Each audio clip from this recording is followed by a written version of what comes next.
Sometimes you got to be the first one to let it go. Welcome to McBain Moments. All right, guys, you know the drill. If you're new to the channel, welcome to the manor. As always, please take a moment and subscribe down below.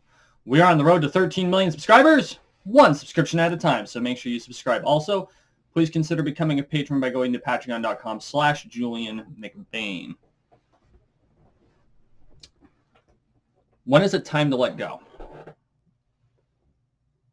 Throughout our lives, we run into interpersonal conflicts between people or between groups that end up being deep-seated and are hard to overcome.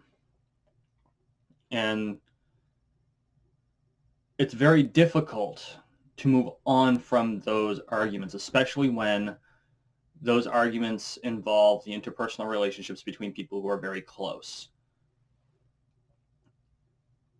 When is it time to let it go and move on? And all that depends on the situation. It depends on the people involved. And realistically, you won't completely move on necessarily. You may never actually completely move on. There will always be a thread of that pain that you carry with you. There's a couple important things you have to remember when you're dealing with such things. One, these things can't last forever. I'm not saying that they literally can't last forever. I mean, for your own health, they can't last forever. You have to be willing to put it aside and move on. And I'm not saying it won't take a long time. The longest conflict I was in was more than 10 years, and it took the death of someone to overcome the majority of the reality of it. Now, the pain is still there to a certain extent, but the effects I have moved on from. I've had to, because that is life. If you can hear an Evinrude in the background, I've got a housefly that I can't seem to get rid of.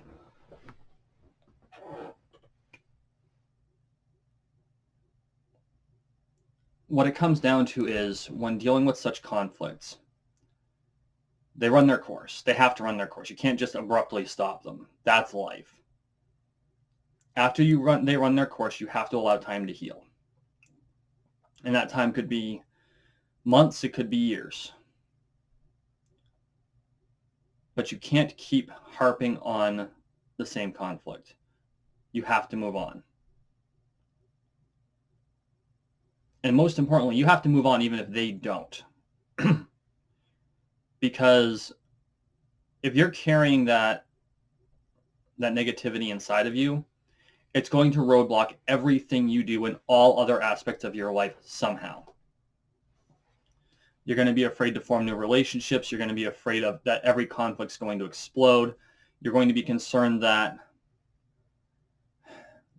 this old issue is going to come back to bite you someday.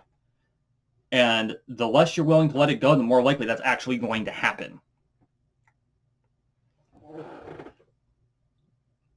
Shakespeare wrote of circumstances like this in his story of Romeo and Juliet. It was the Montagues and Capulets, and the resultant of that particular feud happened to be the death of the scions of both families.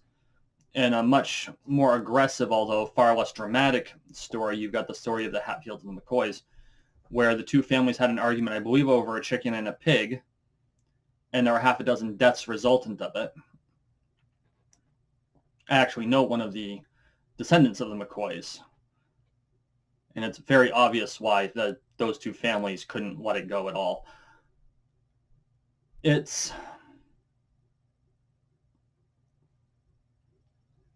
to prevent situations like that from happening.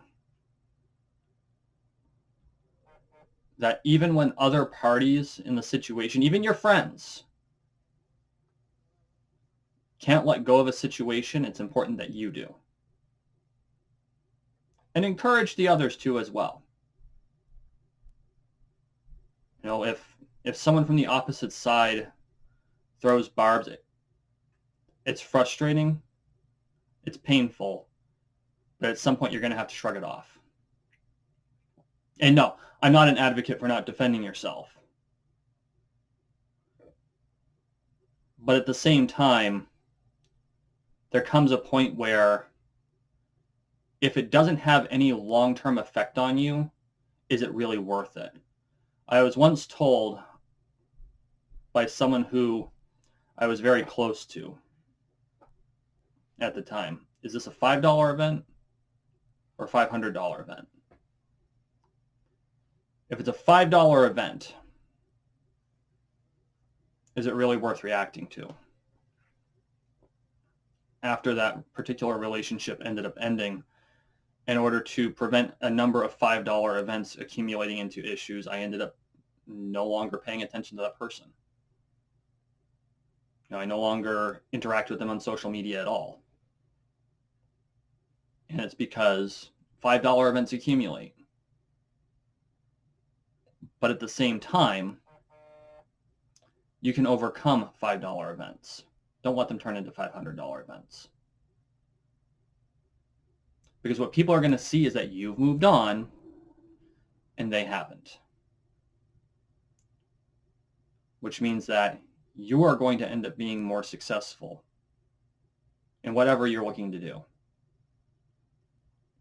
And if you're really looking to get back at someone, isn't surpassing them the best revenge? Tell me what you think. Drop a comment. This has been a McBain moment.